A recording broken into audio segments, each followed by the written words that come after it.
What's going on, guys? Unknown Player here, and today we're going to be going over some more Destiny 2 topics, a few special bosses that have unique loot drops, some Iron Banner or future event loot, some change to the tower, and some more faction rally info, among some other things as well.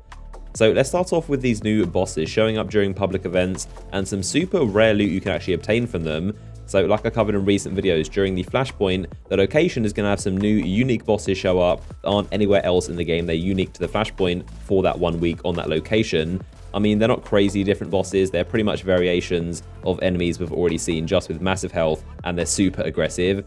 So I'm going to go through all the bosses in a second, but there's actually a unique reward that only drops from these special Flashpoint bosses, and this is the emblem right here. This is the reward. I actually got it today after a lot of grinding. The drop rate does seem to be pretty low for this stuff, but this is a Flashpoint specific reward that's actually quite hard to come by.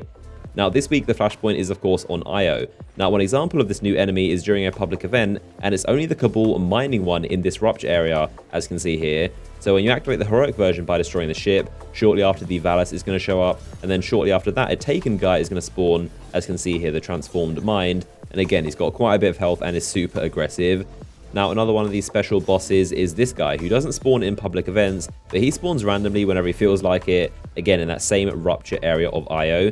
And this guy's called Lark, the Burning Shield. He is a real pain to take on solo. He's really difficult. He's got one of those massive blasters that the huge guys normally carry, and he hides behind his shield. So he's a really annoying enemy to deal with, especially by yourself. It's the same deal. You get an IO token for defeating him, and a very, very tiny chance at that special emblem. Now, there's also a third boss, and I'm unsure if they're a part of this Flashpoint and can drop the emblem, but it's a huge Vex Hydra called the Inquisitor Mind. I've spent a lot of time here on IO, and especially in this spot, and I've never seen this guy before, so I think he's new, but feel free to let me know if you've seen him before this Flashpoint. So the boss that actually gave me the emblem was Lark, the Burning Shield. Once we killed him, one of those little blue prisms dropped out, and that was the emblem, so right there it dropped. And do let me know in the comment section if you've got the emblem. I'm sure some of you would have got it without even noticing, but it's a pretty cool reward from these rare bosses.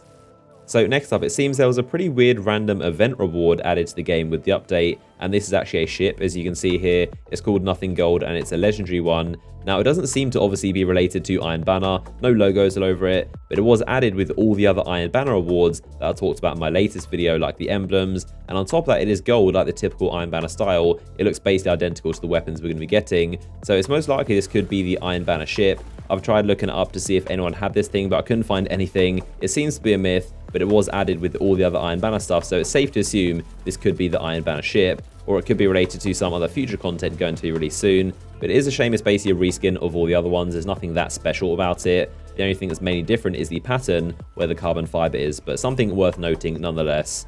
Now, with the faction rally being live, of course the tower did get a slight makeover. You can see all the faction flags everywhere, so it's similar to Destiny 1, how events would basically decorate the area, and you can expect Iron Banner to look very similar to this with different flags, of course, but it's always cool to see the tower get changed up with events going on. Now, one tower change that I noticed that didn't seem to be intentional was one in the hangar, and I found loads of times, pretty much every time I go, the doors seem to disappear over here, this one up top, and also the one below. There's nothing actually behind these doors, in case you're wondering, but I'm not sure what's going on here. I know some of you guys have also tweeted me saying the same thing, so these doors for some reason disappear, and it's been like this since the update, so for some reason these doors won't spawn for me, but let me know in the comment section if any of you guys are experiencing this glitch as well. It doesn't seem to be fixing itself anytime soon. So next up, I wanted to talk about Faction Rally itself, some info you may not know, my own thoughts on what I like and don't like, and who I've been pledging to so far. So I've got two hunters. The one that I play the most is actually pledged to New Monarchy, which is new because all 3 years of Destiny 1, I've always been to Dead Orbit. But like I said before, I just think the gear is super ugly in my personal opinion. I mean, one of the shaders is really nice, definitely one of the best in the game, but in terms of their weapons and armor, they're just not that great.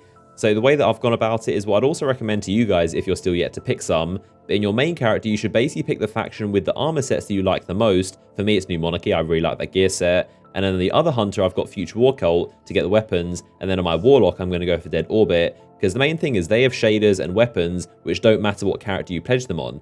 So they can be transferred, but armor sets of course can't. So that's been my mentality. But of course, let me know in the comment section which ones you've been backing. But Future War Cult, as I expected, do have the best weapons. Like, it's not even comparable to the others. The guns are just so amazing. The perks are really, really good. You definitely want to make sure you have at least one character on Future War Cult for those guns. And I think their winning weapon is also going to be amazing. It's an Omnon Pulse, which are some of the best pulse rifles, and it's also got Firefly. So this thing is going to be really, really good. I still personally think Dead Orbit is actually going to win because they are the most popular. Just by all the polls and results, they really are very, very popular. But it's going to be a shame because their scout rifle they're selling is pretty garbage, to be honest. It's a high impact scout with Take an E compared to an Omnon Pulse with Firefly, so it's no competition.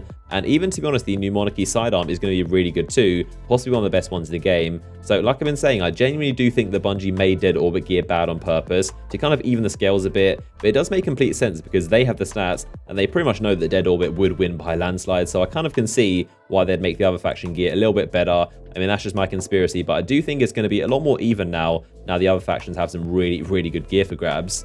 Now, after doing some token farming, I got 378 tokens for New Monarchy, and I turned them all in to get pretty much everything in the New Monarchy set, except for the gauntlets, which was really weird. I got 2 scout rifles, 2 auto rifles, 4 SMGs, and 4 shotguns. For armor, I got 1 helmet, boots, and cloak, and I got 3 chest pieces. So I'm pretty surprised after all of that I'm still missing something, but I guess I'd have to go farm more tokens.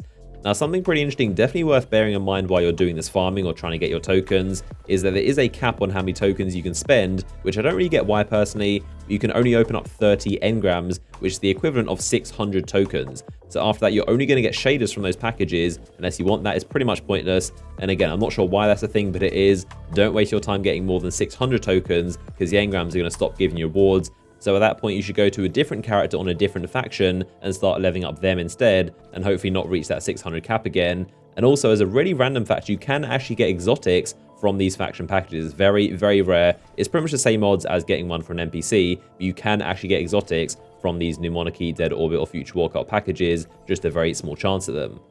So as always, I hope you guys enjoyed the video. If you did, then a like rating down below would always be much appreciated. If you want to find out how I got nearly 400 tokens in a few hours, then click the image on screen right now to be taken to my video. It's got some really helpful tips in there. But thanks for watching, and I'll see you guys next one.